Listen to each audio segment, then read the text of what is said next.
Olá, pessoas, espero que vocês estejam bem. Estamos aqui para mais uma aula, mais uma atividade aí no canal. Hoje nós vamos falar de pré-história e eu já de praxe peço aí que vocês cumpram o ritual, né? Deixem os seus likes, compartilhem com os amigos nas redes que vocês frequentam, utilizam, façam os devidos comentários, deixem perguntas, enfim. Interajam bastante para que a gente possa aí desenvolver cada vez mais as atividades por aqui. Bom, o nosso tema primeiro agora é o tema da pré-história. Na aula anterior eu comentei um pouco com vocês como que esse conceito ele foi construído, como é que ele foi desenvolvido. E partiu de uma situação bastante específica. Lá em meados do século XIX, se entendendo que uma vez que haveria a escrita, a história surgiu. Então, essa construção de que a história só seria possível com o conhecimento da escrita deu origem a esse conceito pré-história. Tudo que é anterior à invenção da escrita, ou seja, tudo que é anterior àquilo que no nosso calendário ocidental é marcado por volta ali de antes de 4.500 a.C., é colocado como pré-história. É um longo, é um imenso período. E aí a gente vai analisar uma parte dele, né? O que é pertinente saber e entender a respeito da pré-história. Muitas das vezes há uma locução adjetiva que vai sair daí dessa expressão, né? Que é pode falar de período pré-histórico, ou quando se fala de algo, às vezes, pré-histórico, está se falando num sentido pejorativo, negativo, dando a entender que não é evoluído, que é primitivo, que é inferior ou algo assim. Então a gente tem que tomar um cuidado, muitas das vezes, como que isso aparece na nossa linguagem. Muito bem. Então, o nosso ponto de partida, e aqui eu estou retomando um pouco do que eu até comentei com vocês na aula anterior, quando estava discutindo o que a história estuda, é o seguinte: as mais variadas sociedades humanas criaram as suas cosmogonias. Cosmos é universo, gonos é origem, as suas explicações para a origem do universo. E nós vamos ter das mais variadas possíveis em todas as partes do planeta. Então, na Europa, na África, Ásia, Oceania, Américas, enfim, todos os territórios a gente vai encontrar algum tipo de uma referência mitológica para falar de onde viemos, quem nos criou, o que estamos fazendo aqui e o que faremos. Por exemplo, nós estamos inseridos na tradição judaico-cristã. E, portanto, nessa tradição, e por sua vez também na tradição islâmica, que é correlata a essas outras duas, somos obras da criação divina. Então existe um Criador supremo e existem nós, os seres humanos, e todos os demais outros seres, que são as criaturas, daí o criacionismo. A data recente tem aparecido aí discussões que são pseudocientíficas, quer dizer, elas usam uma aparência e linguagem da ciência, mas não são ciência, porque não tem uma metodologia que consiga provar e mostrar claramente o que eles estão querendo defender. E essa pseudociência é o chamado design inteligente. Então, que existiria uma ordem no universo e isso teria sido planejado por alguém. Então, se há um design que é muito bem feito, uma ordem, existe um designer, um criador. Então, é praticamente a roupagem do discurso religioso, porém coberto aí por um vocabulário que seria científico, digamos assim, pseudo-científico, né? E muitas pessoas compram essa ideia. Bom, eu não estou aqui para desvalorizar ou desmerecer a crença de ninguém. Eu sou um defensor aí da liberdade de expressão religiosa. Acho que toda pessoa que quiser ter uma crença que tenha. No entanto, a minha observação e posicionamento aqui é enquanto cientista das humanidades. Então, nas humanidades, de um modo geral, nós não valorizamos essa perspectiva aí do design inteligente ou de coisas correlatas. Né? Então, nós temos o embasamento em que nós, as ciências humanas, dialogamos com as outras ciências, como, por exemplo, as ciências da natureza, para explicar como que o universo se formou, como que o nosso planeta se formou e como que a vida que surgiu e nós, a espécie humana e as outras espécies. E isso está relacionado à teoria do Big Bang, a grande explosão, né, na tradução mais literal. E a formação do universo teria ocorrido entre 17 a 15 bilhões de anos atrás. E o planeta Terra em 4,5 bilhões de anos atrás. Certo? Então, essa é a visão que a ciência aponta. Então, uma partícula que concentrava dentro de si aquilo que seria a matéria, e essa matéria, houve a explosão e a expansão dessa matéria formando o universo. Os cientistas apontam que isso, ao acontecer, aconteceu. Então, trabalha-se com a questão do quê? Do acaso. Ou seja, o que nós temos claramente na perspectiva científica é que a vida não tem um sentido prévio, mas nós culturalmente atribuímos o sentido à vida. Então, cada cultura e contexto vai tentar responder aquelas 3 famosas perguntas: quem somos, de onde viemos e para onde vamos? Mas são construções culturais.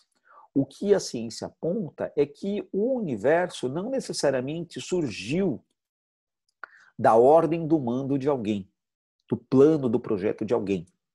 Aconteceu. E a vida, por conseguinte, aconteceu. E um dia ela pode também deixar de existir. Bom, em meados do século XIX, nós vamos encontrar a figura do Charles Darwin, ou aportuguesado, como a gente costuma falar, Charles Darwin. E ele publicou A Origem das Espécies, sua teoria geral sobre a origem das espécies, onde ele apontou esse conceito aqui, o evolucionismo.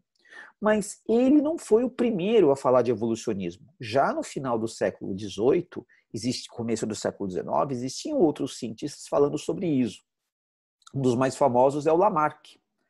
Porém, o Lamarck trabalhava com um conceito que era do uso e desuso. Então, por exemplo, aquela famosa história da girafa. A girafa começou alongando seu pescoço para pegar folhas mais altas e o pescoço cresceu. Essa foi a explicação do Lamarck. Durante um tempo, essa explicação do uso e desuso ela foi aceita. Aí o que acontece? O Darwin apareceu com uma outra explicação da competição entre diferentes espécies e dentro da própria espécie. Então, tomando esse exemplo da girafa, o que o Darwin vai dizer é o seguinte: olha, existiam girafas de diferentes tamanhos de pescoço. E, porém, na região que se encontravam ali, as que tiveram um pescoço mais longo conseguiram se alimentar melhor, conseguiram ficar mais fortes, conseguiram escapar dos predadores, acasalaram, passaram seus genes adiante, ao passo que as de pescoço muito pequeno não conseguiram se alimentar, se tornaram mais frágeis e, enfim, se extinguiram. Então, isso ele chamou de seleção natural. Então, essa seleção natural, ela opera dentro desse processo competitivo, onde os mais aptos vão adiante e os menos aptos se extinguem. Bom, existe um equívoco bastante complicado no cotidiano, no dia a dia, entre as pessoas, com o uso dessa palavra teoria. Eu já vi pessoas, inclusive algumas autoridades, questionando o ensino do evolucionismo nas escolas, usando o seguinte argumento: que era uma teoria que não estava 100% comprovada, então isso não poderia ser ensinado. Agora, qual é o problema? Uma teoria não é necessariamente 100% comprovada para ser ensinada. Uma teoria é um quadro expositivo. Isso é bastante bastante importante que vocês compreendam. É um quadro explicativo sobre uma questão. Foi feita uma pergunta e essa pergunta ela foi explicada a partir de uma teoria. Agora, você pode construir várias respostas para essa teoria. Então, são as hipóteses. Né? E tem gente que pega uma ideia que vem lá das ciências da natureza e tenta aplicar para as ciências humanas, dizendo o seguinte, não, porque uma teoria, quando ela é 100% explicada, provada, ela se torna uma lei. E isso é um grave equívoco metodológico. Inclusive, eu achei essa imagem aqui para justamente expor para vocês o que a gente deve entender desses dois conceitos, né? Então, a citação aí que muita gente repete. Quando uma teoria é comprovada, se transforma em lei. Bom, aí, aqui, quem fez esse quadrinho, tal, essa explicação, usou um recurso que particularmente eu não aprecio, tá? Que a pessoa está levando aqui um tapa, né? Está falando tapa científico, incorreto, né? Bem, apesar de estar sendo chamado de tapa científico, não deixa de ser uma violência, né? Qualquer forma de violência é inaceitável, independentemente da justificativa que se apresente, né? Então, a gente ignora essa parte aqui. Mas o que me interessa é o restante dessa exposição. Lei e teoria são conceitos independentes e diferentes. E, por exemplo, para exemplificar a questão da lei, eles colocaram aqui um desenho que está justamente se relacionando com uma pessoa extremamente importante para a matemática e a física moderna, que é o Isaac Newton. E olha só o que ele está falando. Uma lei é uma descrição de um fenômeno observável através de uma expressão matemática. E deu-se o exemplo aqui da lei da gravitação universal. Então, o que faz uma lei? Ela explica como algo ocorre, como algo acontece. Aqui do outro lado, a gente tem um sujeito que nos remete a quem? Albert Einstein. Nos dizendo, uma teoria é um marco de trabalho que explica um fenômeno com provas e evidências. E aí, a teoria geral da relatividade, agregada, tendo como uma evidência o quê? A própria teoria da gravidade. Uma teoria nos diz por que algo ocorre. Então, são duas dimensões bastante importantes. A lei fala como, a teoria diz por quê. Então, não existe essa dimensão de que uma lei não é uma teoria 100% comprovada, né? Então, são dois conceitos que eles são distintos. Eles são construídos com estudos muito aprofundados. E onde que eu quero chegar também com isso? No cotidiano, aí, no dia a dia, as pessoas usam uma expressão, né, multiplicam, compartilham, isso aqui, aquilo que alguns chamam de teorias conspiratórias. Eu não gosto dessa expressão, eu prefiro usar elucubrações conspiratórias. Por quê? Elucubração é um conjunto aí de ideias que você pode justapor, ajustar, contrapor, amarrar, amontoar, mas elas não têm um sentido muito lógico. Portanto, não são nem de longe uma teoria. No máximo, nós poderíamos falar talvez em hipóteses conspiratórias, né? Hipótese é uma proposição para responder, mas aí você tem que ver se aquilo se confirma ou não se confirma. Essa é a situação. Tá? Então, eu quero que vocês absorvam essa proposição, né, dessa questão sobre lei e teoria, essa distinção que há desses conceitos, e não saiam por aí desvalorizando o conhecimento científico sem, por exemplo, saber como ele é, como ele funciona, como se caracteriza. Né? Então, conhecimento científico você desconstrói como? Com novos estudos e novos conhecimentos científicos. Você não refuta conhecimento científico com simples opinião. Né? E para a gente fechar esse tema, tem um episódio que eu passei uma vez, eu estava voltando das minhas aulas para casa no ônibus, e eu peguei ali uma conversa de um grupo de adolescentes que estavam discutindo justamente sobre isso. Criacionismo de um lado e evolucionismo do outro. E aí um rapaz, ele falou o seguinte, defendendo o criacionismo. Sabe por que eu não concordo com o evolucionismo? Eu não defendo, eu não aceito o evolucionismo, não acredito no evolucionismo?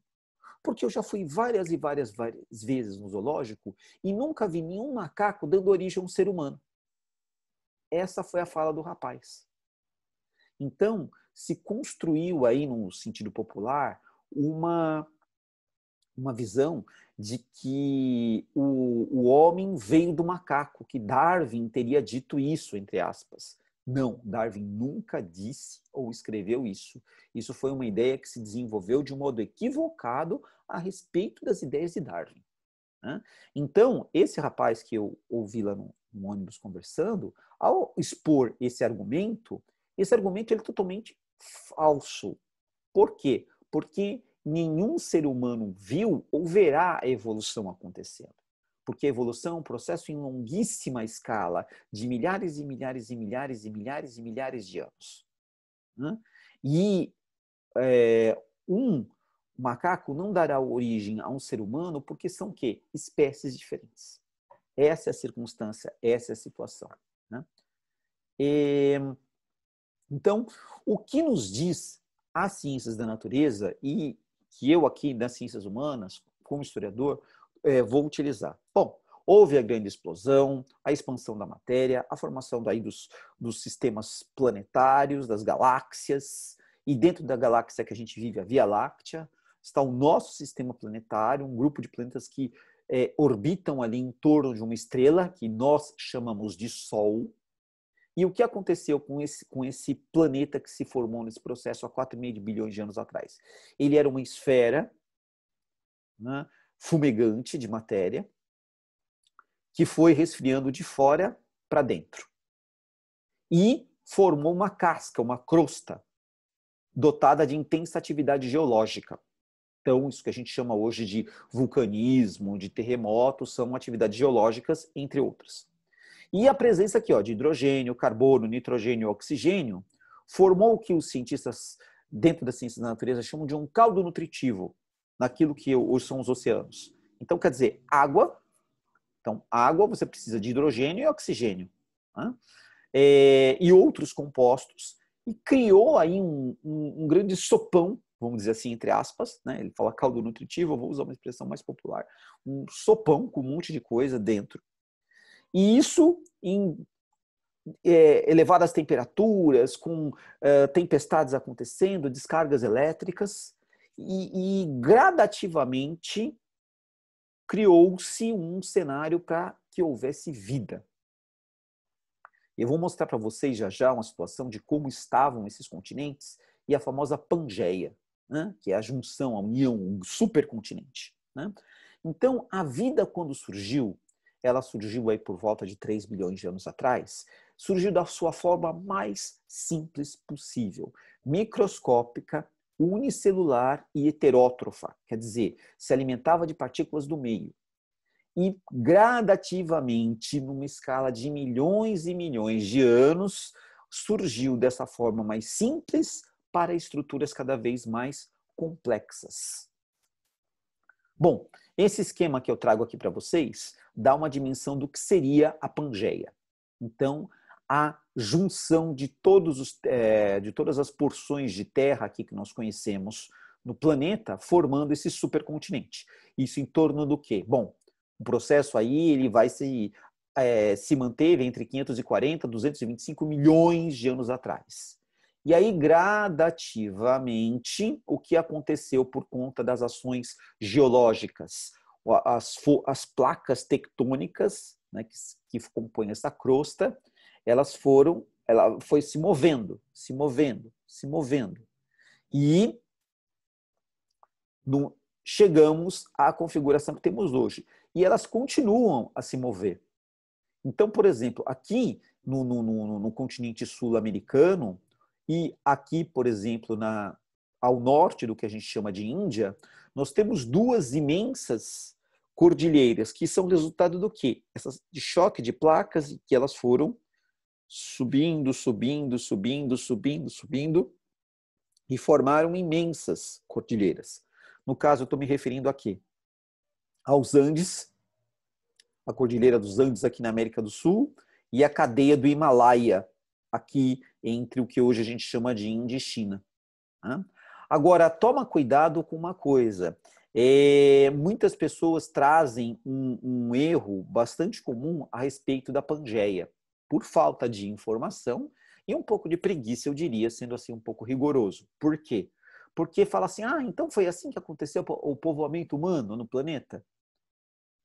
Então, as pessoas estavam lá, aí a Terra foi se espalhando e as pessoas foram se espalhando junto com a Terra. Não, não, não, não, não e não.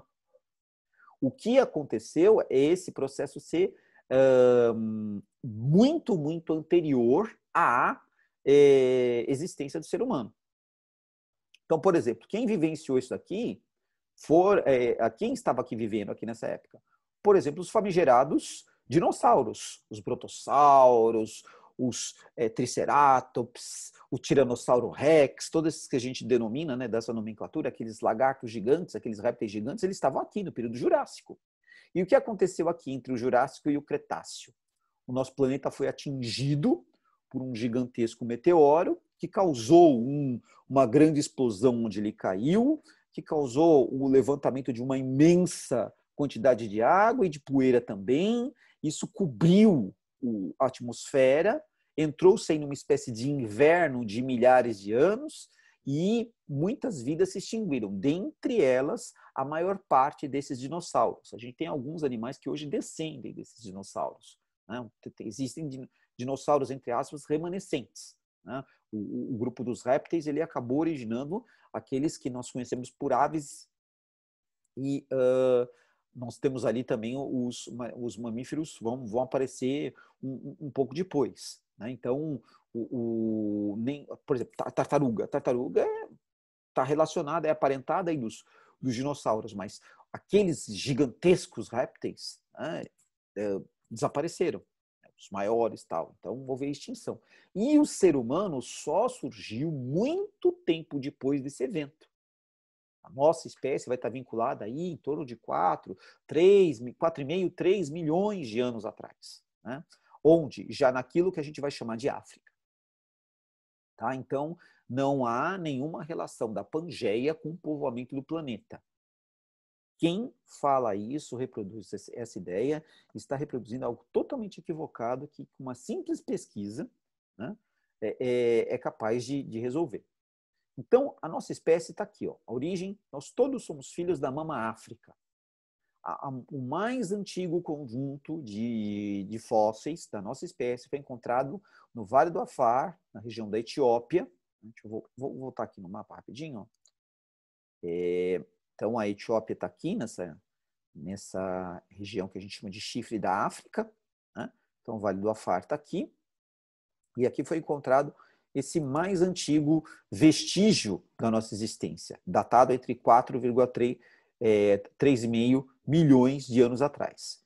Então, estamos falando dos primeiros hominídeos. E aí eu volto para aquela fala do rapaz que eu encontrei no ônibus, que é totalmente fora da realidade. O homem, o ser humano, não veio do macaco. Na verdade, nós temos um ancestral em comum. E como é que a gente consegue sustentar essa explicação? Nós sustentamos essa explicação a partir do quê? A partir do estudo genético. Então, eu trago para vocês aqui um esquema que apareceu numa questão do Enem lá atrás, há mais de 20 anos, que é a árvore filogenética dos antropóides. Então, nós temos uma escala de tempo aqui decrescente, 50 milhões, 35 milhões de anos, 25, 15, 10, 5 e a época que a gente está. E essa árvore falando, mamíferos insetívoros. Muito bem. Aí, daqui entre 50 e 25 milhões de anos, nós temos o Dryopithecus. E esse Dryopithecus, ele originou, por exemplo, os símios do Velho Mundo. Tendo os símios do Velho Mundo, Ásia, África, e Europa. Aqui, esse Dryopithecus também deu origem ao gibão. Depois, mais tarde, o Dryopithecus deu origem ao orangotango. E aqui nós temos um descendente dele que é o Ramapithecus. Esse Ramapithecus, ele é o nosso ancestral em comum. Por quê? Porque dele nós vamos ter aqui o chimpanzé, mas houve uma mudança aqui que surgiu o Australopithecus, que é o nosso ancestral. Então, num determinado momento, nós nos separamos aqui dos nossos primos. Então, todos nós somos primatas. Porém, a espécie humana está numa situação aqui e o chimpanzé, o gorila, o orangotango, o gibão, os símios aqui e tal, estão noutra situação. Então, nós não temos para o homem ser descendente do macaco, o homem tinha que estar aqui, ó, depois. E o que a gente observa nessa árvore filogenética é que nós estamos aqui na mesma linha. Então, nós temos um ancestral comum. Porém, num dado momento no processo evolutivo, houve essa distinção. E esse grupo do Australopithecus é aquele que a gente, por exemplo, vai... como é que a gente mapeia isso? Com os fósseis, né? Com os diferentes exemplares, né? E há um tempo atrás, por exemplo, se dizia que entre as espécies que fazem parte da história humana, por exemplo, falava que nós, olha só como nós somos ousados e soberbos, né? Nós demos classificação para todas as espécies animais. E como que nós nos batizamos? Homo sapiens, o homem sábio, né? Então, até um tempo atrás, se falava o quê? Que o Homo sapiens não tinha nenhuma relação com o chamado homem de Neandertal, que seria uma espécie anterior à nossa. Porém, um grupo de cientistas de vários países, mas liderado por um grupo sueco, fez o quê? O mapeamento do genoma do homem de Neandertal. E o mapeamento genético do genoma, portanto, do Homo sapiens já estava feito. Então foi feito o quê? A comparação. E quando esses cientistas compararam o mapeamento do genoma do Neandertal com o mapeamento do genoma do Homo sapiens, o que eles perceberam? Parentesco. Então, apresentou-se aqui uma nova explicação. Essa espécie, o homem de Neandertal, bom, ele tem esse nome porque ele o mais antigo foi encontrado num vale na Alemanha. Isso aqui é o nome de uma localidade na Alemanha. Então, dataria aí de 400 mil anos atrás. E o Homo sapiens é mais novo, 200 mil anos atrás. Então, houve um período aí em que ocorreram uma convivência comum entre essas duas espécies e houve o cruzamento aqui. E onde teria ocorrido esse cruzamento? Aqui nessa região que a gente chama de encruzilhada do mundo, o atual Oriente Médio, onde está aqui hoje ali parte da Turquia, Síria, Jordânia, Palestina, Líbano, né? Nessa área aqui. Então essa explicação, essa teoria, ela é sustentada pela genética. Então, hoje, a genética é uma das principais ferramentas para promover a explicação dos processos evolutivos. Então, dessa forma, aquela visão que muitos equivocadamente, ou às vezes de modo até desonesto, tentam expor a respeito do darwinismo, é inaceitável. Então, não tem como provar o darwinismo, é só uma teoria, isso daí não pode ser ensinado. Não, o darwinismo está mais que provado. Hoje a gente não fala nem em darwinismo estrito, mas tá já em neo-darwinismo, porque quando Darwin estudou, ele não tinha o conhecimento da genética. Hoje, a genética agregada ao evolucionismo coloca uma série de explicações muito mais consistentes do que até então a gente tinha conseguido, por exemplo, há um século atrás. Então, está posto aqui esse processo. Agora, como que se deu o povoamento do planeta? Bom, então, os hominídeos apareceram aqui e o que a gente vai encontrar é a dispersão deles da África, povoando dentro do continente africano, depois do continente africano para o asiático. Aqui está faltando uma flecha que seria para o europeu. Você tem uma flecha para cá, uma flecha para cá. E, então, olha só, 70 mil anos, 60 mil anos, aí a ocupação para cá da Austrália, né? E a ocupação aqui do que seria essa região da China, e depois esse espaço que hoje a gente tem aqui o extremo leste da Ásia com o extremo oeste da América. Há milhares de anos atrás, nesse contexto, em torno aí de 14, 11 mil anos, tudo isso estava emendado por conta de gelo. Né? Então, nós temos correntes migratórias que foram vindo mais antigas, que é essa que está marcada em preto, e mais recentes, que é a que está marcada em vermelho. Então, aqueles que nós conhecemos como os nativos americanos, né, que os europeus, quando invadiram aqui, chamaram de indígenas, eles são dessa migração mais recente. E existia uma migração mais antiga que viria aqui nessa linha em preto.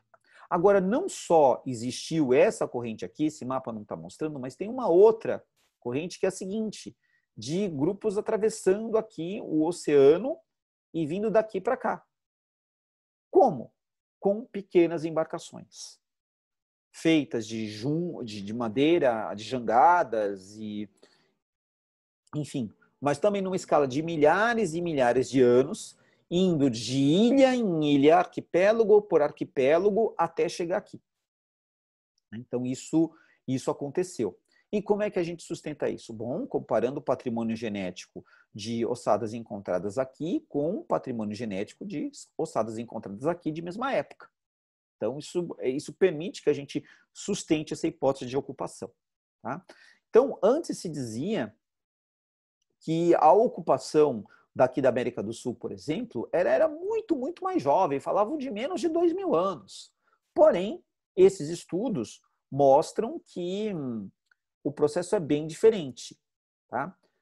Bom, isso aqui eu já comentei com vocês. Né? Nós temos aqui, então, essa construção da pré-história como uma visão eurocêntrica do século XIX.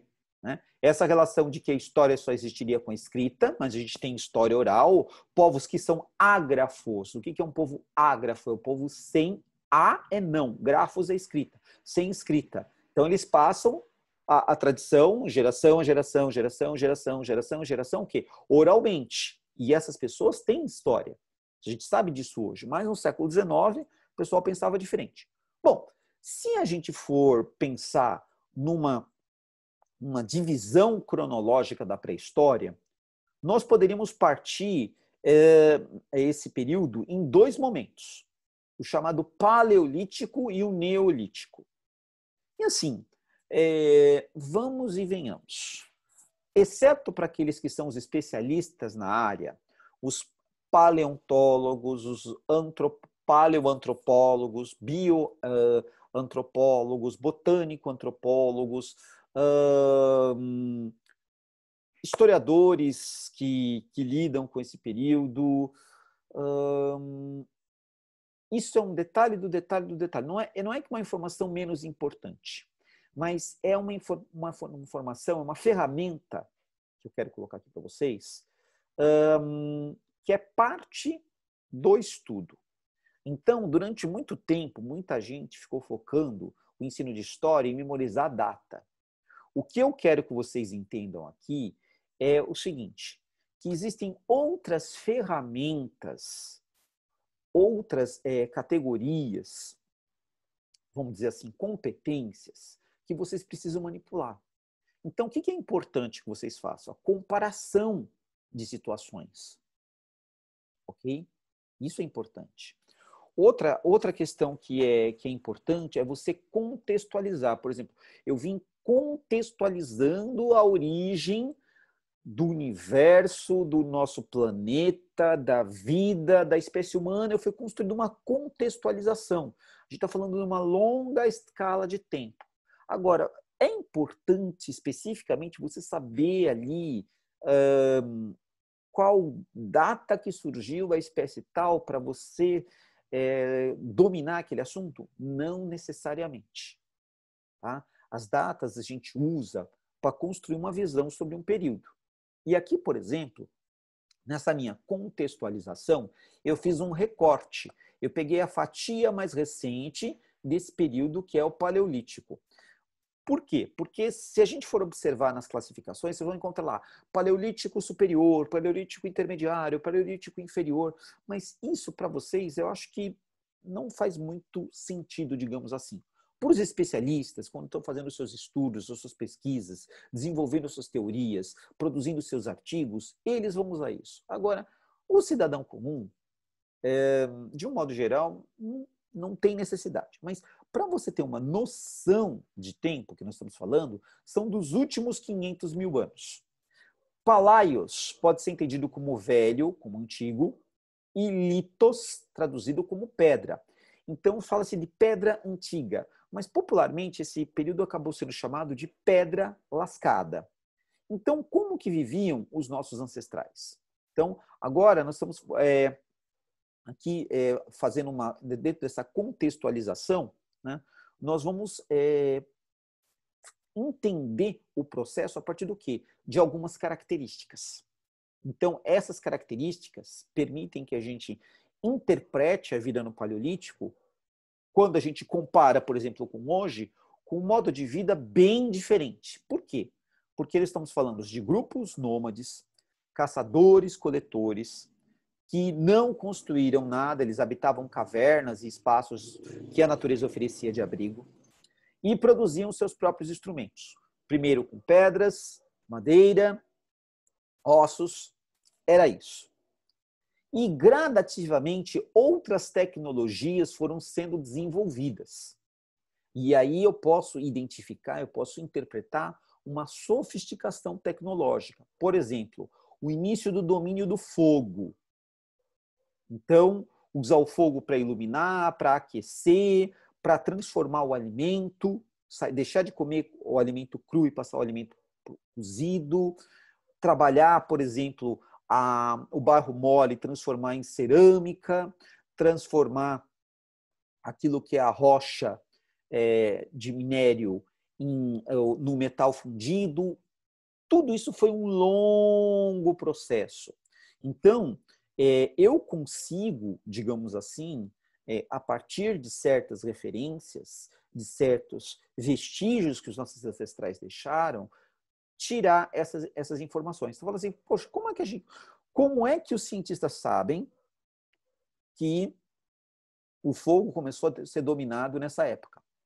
Restos de fogueiras encontradas no interior de cavernas. Ou, em uma determinada escavação, foi encontrado ali algo que foi um vestígio de uma fogueira. Mas como é que vai saber? Não podia ser um grupo de pedras ali que caiu, não sei o quê. Mas é que tá, pedras arrumadas numa dada posição para proteger ali o fogo, a chama. Né? Uma área queimada dentro dessas pedras e do círculo que forma essas pedras, e área não queimada fora. Vestígios de matéria orgânica ali queimada. Então, essas evidências, elas permitem que o quê? Que os especialistas colham, analisem, retirem amostras de material, façam análises físico-químicas e datem. Então, é todo um processo de interpretação e análise. E eu estou conduzindo aqui com vocês também da mesma forma. A gente está coletando informações, estamos observando essas informações, estamos relacionando essas informações para entender o contexto da pré-história. Mas, enfim, vamos seguir a nossa linha de raciocínio. Então, como eu estava explicando aqui para vocês, a gente tem essas datações por evidências encontradas. Arco e flecha é a mesma coisa. Foi encontrado vestígio ali de ou flechas, ou as pontas, né, da flecha feita de pedra, ou o arco, e foi feita uma datação. Como que se faz essa datação? Retira-se uma amostra e busca-se ali os isótopos de carbono 14. Então, o carbono 14, ele é bem, o carbono é um elemento químico. E tem alguns elementos químicos que eles têm isótopos. No caso, eles são variações de um mesmo elemento, que emitem radiação. E há um conceito em física que se trabalha, que é o conceito de meia-vida. Então, quer dizer, o período é um intervalo comum de tempo, é constante, para que aquela amostra ela chegue, por conta da emissão de partículas, à metade da sua quantidade. Então, você tem lá, por exemplo, vou pegar assim, 1 grama de uma substância radioativa. Aí não sei quanto tempo ela vai ficar emitindo partículas. Para chegar a meio grama, tem um intervalo. De meio grama para 0,25 é o mesmo intervalo. E assim sucessivamente. Então, com a retirada de matéria e o carbono 14 ele é possível a partir do quê? Daquilo que tem matéria orgânica. Então, uma amostra de matéria orgânica foi encontrada, ela é retirada e ali busca-se no laboratório encontrar a presença do carbono 14 e aí é feita a datação. Então, essa datação, uma datação ela é aproximada, ela constrói um intervalo, vamos dizer assim, né? E a minha vida arredondada aí do carbono 14 é em torno de 5.800 anos. Então, com esses cálculos, a gente consegue chegar num processo de tantos milhares de anos, né? Então, esse é o mecanismo mais ou menos comum que a gente tem. Outra forma de datar a presença humana, além das questões da fogueira, além de datar, por exemplo, ossos, tal, são as pinturas rupestres. Esta pintura que vocês veem está numa caverna, na caverna de Lascaux, fica na região sul da França, e ela data aqui entre 27 e 25 mil anos antes de Cristo. E o que acontece? Nós temos aqui um boi, um bisão, tal, que foi desenhado. Agora, como que isso foi desenhado? Bom, essa parte aqui em preto era usado o quê? Graveto queimado. Como a gente sabe disso? Retira uma amostra, análise no laboratório. Agora, aqui tem um outro desenho. Aqui também outro, ó, por exemplo, ó, esse aqui é um tipo de cervo, veado ou coisa parecida. Por quê? Porque a gente vê a galhada em cima da cabeça. Agora, olha que interessante. Esse aqui tem um boi com chifres, esse é maior, e tem esse aqui que é menor. Se você olhasse essa imagem, você poderia, por exemplo, ter como uma hipótese explicativa que esse daqui maior seria a mãe e esse daqui menor seria o filhote. E por conta da posição, e sabendo que aqui estão os úberes, aquilo que é da onde se tira o leite, né, aquilo que vulgarmente, popularmente, a gente chama de teta da vaca, né, está aqui, e este menor, o filhote, ele estaria se alimentando aqui, por exemplo. Mas será que essa é a única possibilidade de interpretação dessa imagem? Não. É possível, mas pode acontecer uma outra situação. Esta imagem em vermelho, ela ter sido feita primeiro, e esta imagem em preto, ela ter sido feita depois. E uma, necessariamente, não tem uma relação direta com a outra. Agora, o que a gente percebe é uma identificação, uma relação dos nossos ancestrais com aquilo que eles estavam vendo à volta. Não tem ainda a dimensão de arte como a gente tem hoje, de buscar o belo, de se comunicar pelo belo, pela interpretação desse belo, como nós fazemos na nossa época. Mas isso poderia ser resultado de uma simples observação de algo que alguém viu e quis desenhar, ou isso até fazer parte de um ritual para obter mais alimento para o grupo. Então, isso ter sido feito acompanhado de ações com cantos, com processos que chamariam forças superiores para dar comida para o grupo. Poderia acontecer. E como é que eu posso sustentar essa hipótese? Bom, nós conhecemos relatos que foram registrados e observados de grupos humanos que usam tais práticas, né, de pedir para os chamados deuses alimento tal, e fazer desenho, tal, não sei o que, etc. Então, com base nisso, e falando de um contexto de tradição oral, é uma hipótese também para essa situação. percebam, temos aqui um vestígio, uma evidência da presença humana. Nós não conseguimos, vamos dizer assim,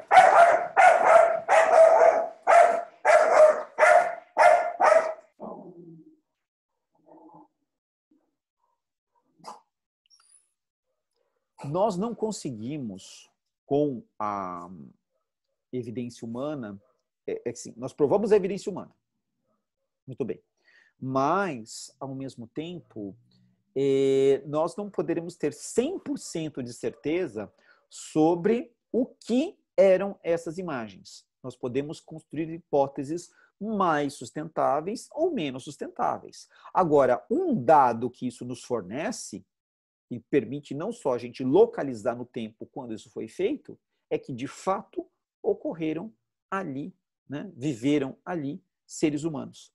Então, nós conseguimos mapear a presença humana nos lugares. Interpretar esses vestígios nos trazem isso, nos trazem essas referências. Então, ao falar da pré-história e a gente lidar com essas referências aqui, eu estou construindo com vocês aquilo que seria uma atitude, né, uma historiadora. Apesar de vocês não serem necessariamente historiadores de formação, o que eu estou mostrando é um processo, e esse processo ele tem toda uma metodologia.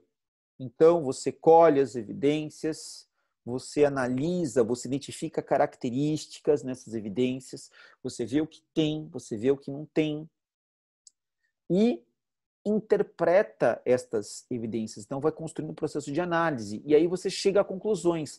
Pode ser isso, pode ser aquilo, não é isso, não é aquilo, e você tem argumentos. Porque tem tal coisa, por que não tem, porque tem isso, por que tem aquilo, e assim por diante.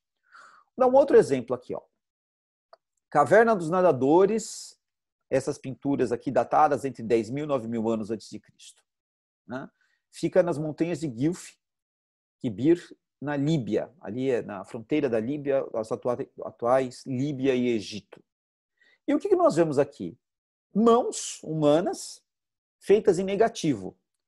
Tá? Todo mundo já fez isso uma vez na vida. Né? A gente tem essa memória lá da nossa escola, né? De pegar, colocar a mão em cima de uma folha, com lápis, com caneta tal, e fazer o contorno da mão. Aqui isso feito. O que os especialistas que analisam essas imagens identificaram? Mãos diferentes, em épocas diferentes, e tem outras cenas também. Vocês devem estar estranhando. Bom, tem um monte de mão aqui, mas essas ficou cavernas dos nadadores, porque eu vou pegar um zoom aqui. Olha só. Nós temos cenas de nado. Então, aqui ó, pulando para mergulhar. Aqui como se estivessem boiando. Aqui emergindo, né? Subindo. Fala, mas peraí. Não foi encontrado entre a fronteira, acabei de falar da fronteira da Líbia com o Egito. Da Líbia com o Egito, hoje está lá o deserto do Saara. Sim, o deserto do Saara teve lá e ali se formou o estado da Líbia, ali se formou o estado do Egito. Sim, mas antes, muito tempo antes do deserto do Saara existir, ali havia uma maior quantidade de água e uma cobertura vegetativa completamente diferente. A desertificação ela é mais recente.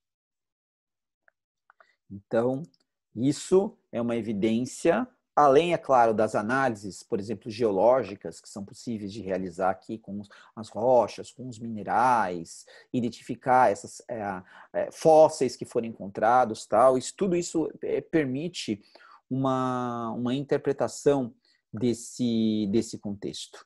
Né? Então, é um contexto bem diferente do que a gente imagina hoje para o deserto do Saara. Bom, esse paredão está no Brasil, no que hoje a gente chama de Brasil, lá no Parque Nacional da Serra da Capivara. Ele fica entre dois municípios, o município de São Raimundo Nonato e o município de Coronel José Dias. no Piauí. Ele está mais para o município de José Dias do que São Raimundo Nonato. Sabe como eu aprendi isso? Eu tive a chance de ter, entre os meus alunos, uma pessoa que era de lá. Antes eu colocava só aqui, município de São Raimundo Nonato. Ele falou, professor, olha, na verdade está mais para o lado de José Dias do que São Raimundo Nonato. É que São Raimundo Nonato é um município maior. Então acaba tendo essa associação. Lá, por exemplo, tem um aeroporto, tal, é onde o pessoal chega para visitar, tal, não sei o que. Falei, legal. Então aprendi isso com ele e já agreguei aqui na minha informação. Então fica lá no Piauí. E essas pinturas, elas datam entre 23.000 e 17.000 anos antes de Cristo. E aqui são situações completamente diferentes. A gente tem animais, por exemplo, essa espécie de cervo, veado, essa espécie de lagarto aqui, tem um grupo aqui de ao que parece uma cena de dança, ou aqui uma cena de caça, né? A gente tem aqui cenas, por exemplo, de fertilidade que envolvem o ato sexual, né? Então, e foram feitas em momentos diferentes, em contextos diferentes. Então, a gente consegue identificar traços, técnicas de representação, consegue identificar materiais diferentes. Então, isso vai reunindo uma série de informações para que a gente entenda o que foram essas pessoas. Porém, a gente vai ter uma visão sempre o quê? Fragmentária. A gente vai encontrar uma variedade muito grande aqui de dados tal, mas é um fragmento do que foi o passado dessas pessoas. E aí eu peço que vocês, ao analisarem esse tema da pré-história, tomem cuidado, porque assim, uma das coisas que o eurocentrismo, ao construir a pré-história, foi responsável pela construção de um juízo de valor, entre aspas. Então, é o seguinte, os europeus, centro do mundo ocidental, tendo o seu modo de vida como modelo, se colocaram acima de todos os outros modos de vida que lhes eram diferentes. Então, eles se viam como mais evoluídos e existiriam os outros menos evoluídos.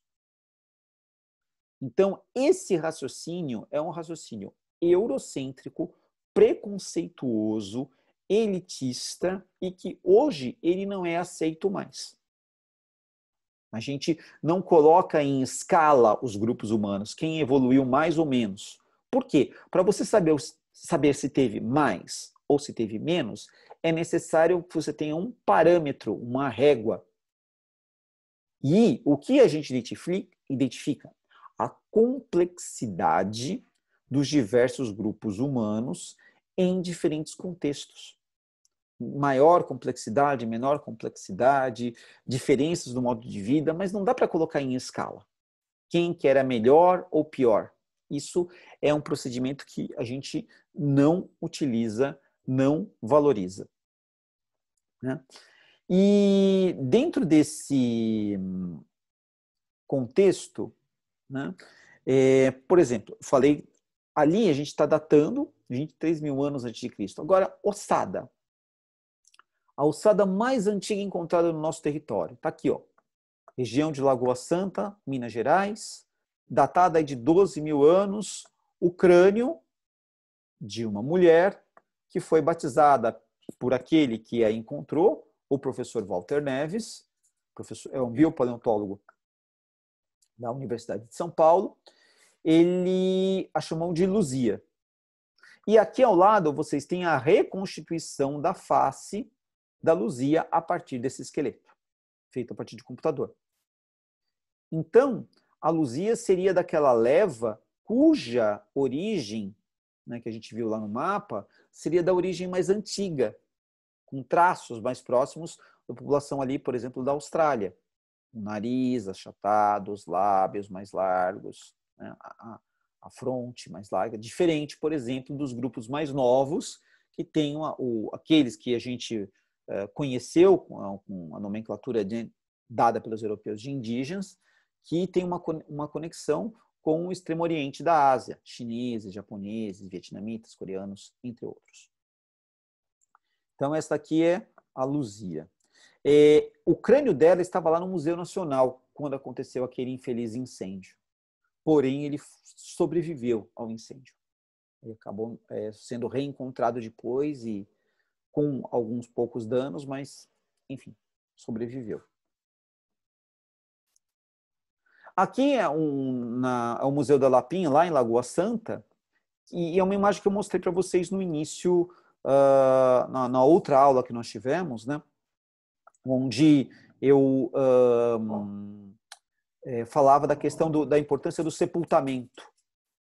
Então, o corpo posto nessa posição, com a cabeça voltada nessa direção, a mão aqui presente. Então, todo um processo de organização desse corpo, desses restos mortais, e o que denota para a gente uma cultura mortuária desenvolvida, e a partir disso a gente constrói uma interpretação de que já existiria ali o chamado sentimento, né, da crença, da religiosidade.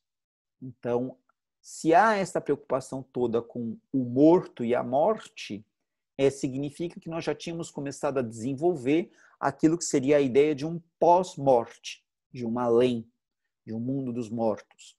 Bom, cientificamente a gente não tem como comprovar se esse mundo existe. Ao mesmo tempo, a gente não tem como comprovar efetivamente que esse mundo não existe. Então, a gente está nem no meio termo, digamos assim, né, numa perspectiva agnóstica. Mas, para a dimensão emotiva, que é onde as crenças estão, as pessoas falam, não, existe um paraíso, não, existe um lugar dos mortos, existe, mas isso está dentro da crença. O que os cientistas apontam é que nós, seres humanos, desenvolvemos esse modo de pensar. Agora, se concretamente o tal do além existe, aí é uma outra situação. Esse é um outro exemplo de, vamos dizer assim, do vestígio humano, aqui olha só, da mesma época da caverna lá no norte da África. Só que essa aqui fica em Santa Cruz, na Argentina. Cueva de las Manos. Então, aqui é a mesma ideia. Agora, não dá para dizer assim, não, eles usaram o vermelho porque simbolizava, e depois, não, aqui o preto ou o ocre, ele simboliza. Não, a gente não tem essas informações. A gente pode ver que são pessoas diferentes, são épocas diferentes. Tem adultos, tem crianças, tem jovens, então tem uma série de informações que são possíveis tirar. Agora, não muito mais do que isso. Mas a interpretação principal desta evidência, desse vestígio, seres humanos estiveram ali, interagiram com o espaço, foram motivados a isso. Essas informações, elas são possíveis. Agora, existem coisas que não são muito mais possíveis. Bom, falamos da pedra lascada, aqui estão elas. Então, com uma pedra mais dura sobre outra e o desbastamento dessas pedras. Então, aqui, por exemplo, com a função para cortar ou perfurar, isso aqui poderia ser segurado com a mão para perfurar algo, ou isso ser engastado numa haste, né? Então tem essa ponta aqui, aí você coloca, amarra ela, prende ela numa haste, virar uma lança. Aqui isso para esmagar ou para cortar também, né? Tem um lado aqui que é cortante, aqui esse outro aqui é cortante. Então a gente está falando o quê? Cortar o quê? Cortar carne, para tirar a pele do animal, para fazer as vestes de proteção, cortar madeira. Então o período do Paleolítico, ele vai ser chamado de pedra lascada justamente por isso. E isso ajuda a gente fazer o quê? Também marcar a presença humana. São vestígios que permitem a interpretação, né, de onde o ser humano interferiu.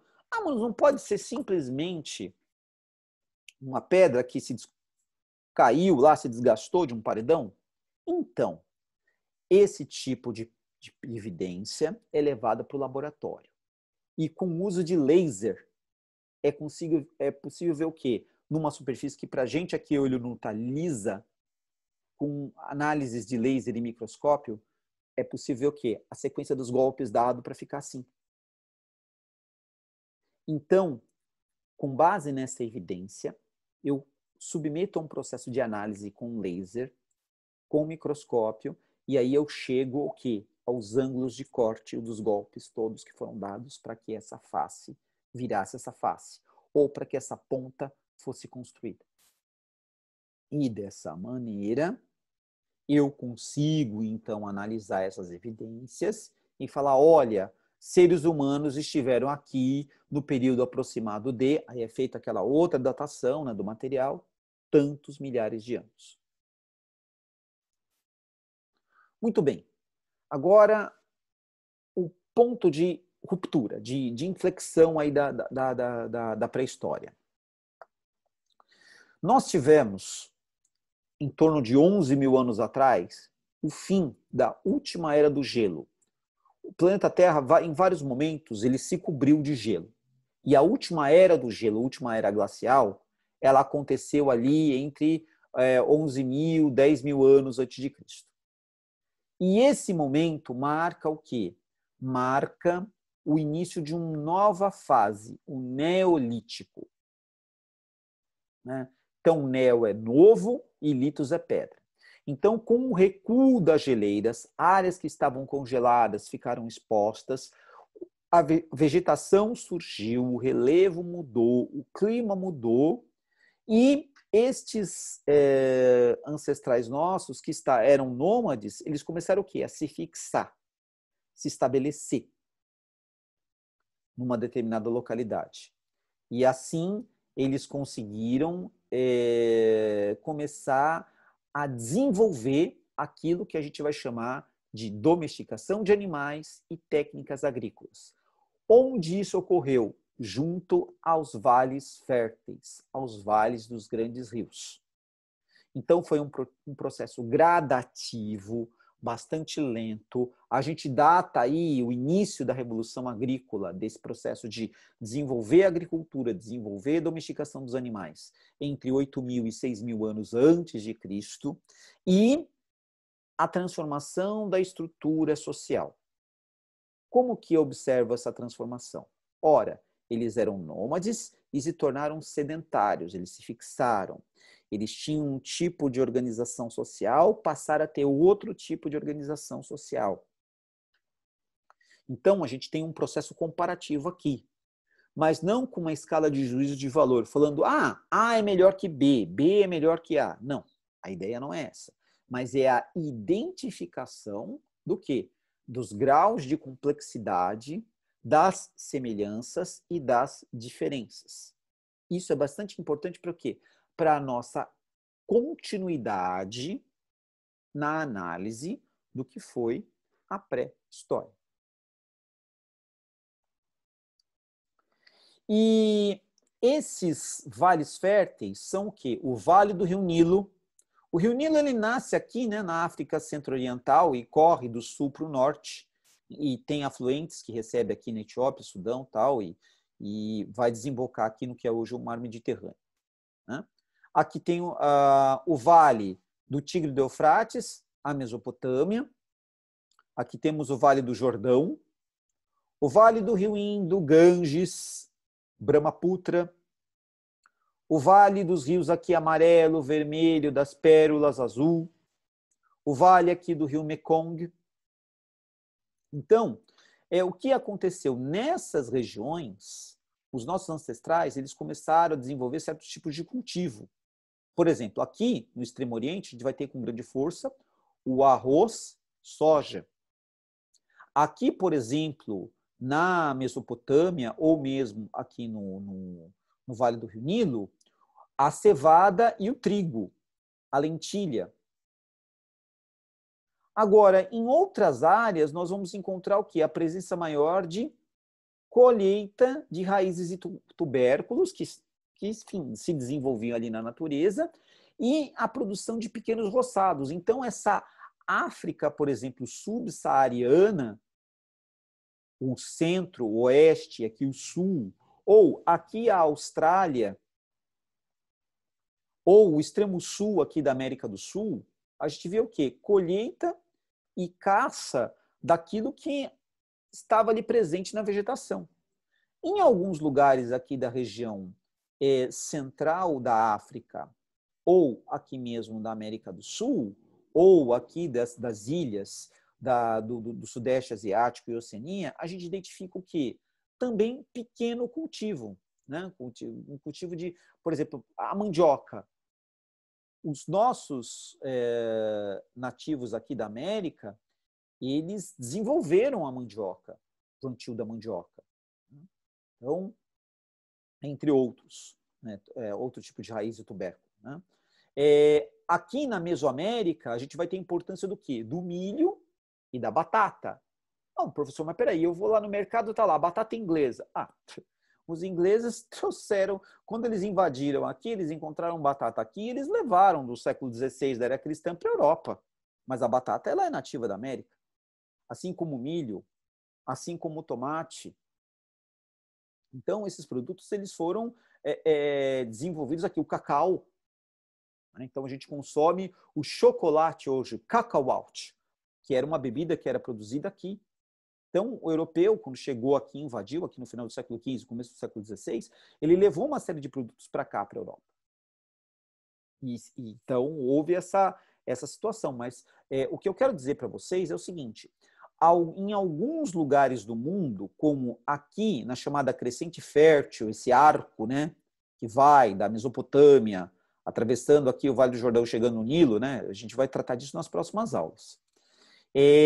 Ou aqui na Índia, ou aqui na China, ou aqui na Indochina, a Revolução Agrícola aconteceu primeiro, e isso motivou uma organização em relação ao território, ao domínio de certas espécies, animais, à produção numa certa escala, a ideia de acumulação, produzir mais, para acumular mais, para poder me abastecer, para trocar, para negociar comércio. Criou mecanismos que são distintos, por exemplo, de quem vivia aqui. Gente, aqui tem um rio gigante que nós conhecemos, que foi chamado pelos europeus de Rio Amazonas. Mas o que tem de um lado do Amazonas e do outro, pelo menos ainda? A floresta amazônica.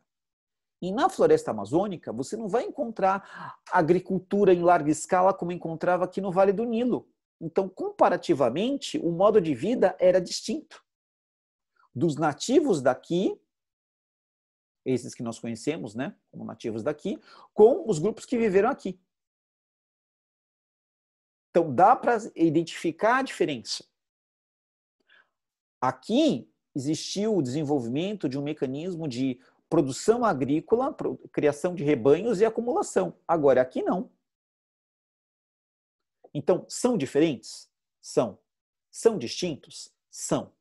Mas dá para dizer que um é superior ao outro? Não. Eles são, o que a gente identifica é que são diferentes. E há um especialista, um biólogo chamado Alfred Crosby. Eu deixei a referência dele aí para vocês, já eu vou mostrar. Ele escreveu um texto chamado Imperialismo Ecológico. E ele explica que, ao fazer a comparação dentre esses dois espaços e épocas, ele apresentou para nós uma teoria, uma explicação bastante interessante, que ele chamou de bomba biológica. O que seria essa bomba biológica? Que os grupos humanos que desenvolveram primeiro a agricultura e domesticação de animais aqui no norte da África, aqui na Mesopotâmia, aqui na Ásia Central, no Vale do Rio Indo, Ganges, aqui nas planícies chinesas, ou mesmo aqui na Indochina. E depois eles foram migrando, se espalhando e ocupando áreas aqui no que vai ser a Europa e aqui em outras partes da África. Desenvolveram um modo de vida completamente distinto do que está ao sul do Saara, aqui na Oceania ou mesmo nas Américas. Porém, houve um isolamento geográfico entre esse grupo aqui e esse grupo aqui, por exemplo, que só foi quebrado quando? Quando os europeus, no final do século XV e começo do século XVI da era cristã, iniciaram um processo de invasão desses territórios e ocupação e exploração sistêmica desses territórios. Parênteses, é sabido que povos do norte aqui, que a gente chama de vikings, por volta do ano 1000 da era cristã, chegaram aqui, ó, e tal, provavelmente aqui. Mas eles não conseguiram criar uma ocupação econômica, política, social, sistêmica, como fizeram depois os portugueses, espanhóis, ingleses e franceses, a partir dos anos 1500 aqui. Certo? Só para marcar, porque os vikings chegaram primeiro aqui que os portugueses e espanhóis tinham chegado aqui. Só para mapear. Mas, voltando ao Crosby. Então, o Crosby disse o seguinte: os grupos humanos que desenvolveram primeiro a Revolução Agrícola desenvolveram mecanismos de organização política, econômica, social e cultural que deram a eles um conjunto de características completamente diferentes que aqueles outros que fizeram a Revolução Agrícola depois. Por exemplo, quem fez uma Revolução Agrícola mais recente aqui no continente americano? Aqui na América do Norte, na Mesoamérica, os mexicas, que a gente erroneamente chama de astecas, mas isso é assunto para uma próxima aula. Os maias, aqui na península de Yucatán e sul do atual México, e os incas, aqui no que é hoje Peru, Bolívia, parte aqui do Chile. Outros povos aqui não passaram por esse processo, porque eram caçadores-coletores, porque desenvolviam uma agricultura em pequena escala, viviam numa lógica de abastecimento local, não tinham a ideia de acumulação. Bom, quando o europeu invadiu aqui e dominou aqui, começou a dominar esses territórios, trouxe tecnologias que estes aqui não tinham. Então, o confronto ele foi desigual. E milhares de anos, essas populações vivendo aqui, elas tinham uma estrutura, digamos assim, imunológica distinta dos europeus aqui. Os europeus, quando invadiram, eles trouxeram micro-organismos também, só que eles não sabiam. E essas doenças infecto-contagiosas, elas promoveram um gigantesco massacre também aqui dos nativos, sem que os europeus tivessem essa intenção. Então, entre aspas, com 1 bilhão de aspas, a gente pode até falar, olhando de hoje para trás, numa guerra biológica inconsciente. Mas não que o europeu teve a intenção de contaminar essas pessoas. Mas contaminou com o quê? Varíola, com gripe, sarampo e milhares e milhares e milhares e milhares de indígenas morreram. Fora os confrontos militares, os europeus tendo armas de fogo, porque assim, os europeus eles chegaram aqui em menor número, sim, mas eles tinham armas de fogo, eles tinham cavalos, eles tinham armaduras, e eles tinham uma lógica de organização militar que superou gradativamente os nativos. Então, isso fez com que eles invadissem, ocupassem e conseguissem explorar o território. Aliado a esse quadro, a dispersão das doenças, que provocou milhares de mortes, e isso criou o espaço ideal para aquilo que seria o quê? A inclusão desses territórios no mapa do capitalismo do século XVI. Né? Então, a gente vai observar o quê? O mundo europeu capitalista mercantil dominando esses territórios e as populações que estavam aqui e criando uma outra lógica. Né? Então, isso é muito bem explicado, tem dois grandes nomes aí da historiografia. Um é o francês, Fernand Braudel, que tem ele fala dessa expansão da civilização material europeia para cá, e um outro professor, que é o Serge Gruzinski, né, que também é um grande especialista aqui na Mesoamérica, e que trabalha todo esse processo de explicar como é que era o modo de vida antes da chegada dos europeus e depois da chegada dos europeus. Né? Bom, então, cuidado para a gente fechar aqui a nossa linha de raciocínio com essa visão de que foi a visão que o europeu construiu e usou durante muito tempo. Hoje a gente está desconstruindo. né? Falar assim, o europeu ele era mais civilizado que os nativos aqui, né? Então, por exemplo, a gente tem documentos do século XVI que falam assim, que o índio aqui ele não conhecia o L, o F e o R na sua língua. Ele não tinha lei, não tinha fé e não tinha rei. Porém, quando a gente hoje analisa a cultura material, imaterial, as construções, os objetos, tem os relatos dos remanescentes, dos descendentes dos povos que eram dessa época, a gente observa que eles tinham sim um modo de vida completamente diferente, mas que era distinto do europeu, não se encaixava no europeu. Mas o europeu construiu essa visão eurocêntrica, olhando de cima para baixo e colocando a si europeus acima e os nativos sempre abaixo. Então, eu peço para vocês deixarem de lado essa visão e olharem para as culturas que estavam aqui de uma outra forma, de uma outra maneira. Bom, estas são as referências bibliográficas que eu citei para vocês. Recomendo vivamente não só a leitura desses textos, mas também a consulta desses sites. A Fundação do Museu do Homem Americano, que é quem administra lá o Parque Nacional da Pedra Furada, e que a grande criadora é uma francesa radicada aqui no Brasil, que é Nied Guidon, né? É uma das maiores especialistas de lá.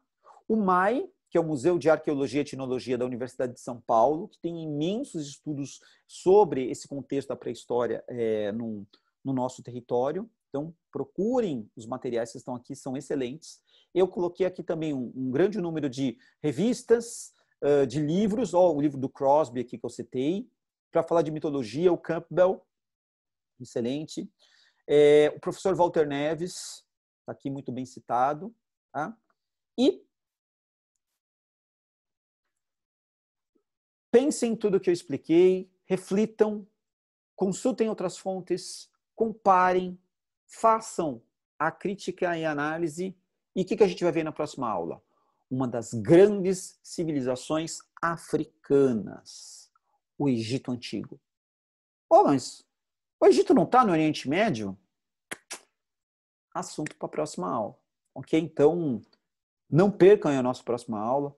Agradeço demais a atenção de vocês e a gente vai continuar o aprofundamento desse processo, discutir, analisar com as evidências, interpretar essas evidências, ver o que é pertinente, o que não é, o que a historiografia nos diz, para a gente entender melhor a história e abandonar o achismo, certo? Lembre-se do seguinte, história ela tem um conjunto de reflexões científicas dentro do campo das humanidades, usa também o conhecimento das ciências da natureza, entrecruza com esses conhecimentos para a gente poder entender melhor um dado período de uma sociedade no passado distante. Muito obrigado pela atenção de vocês. Não deixe de dar o like nesse vídeo, compartilhar nas suas redes sociais, se inscrever aí para estar recebendo as informações. E nós vamos continuar analisando esta vasta e infinita matéria, né? A história só termina quando a humanidade terminar. E, por enquanto, nós estamos aí. Um grande abraço e até.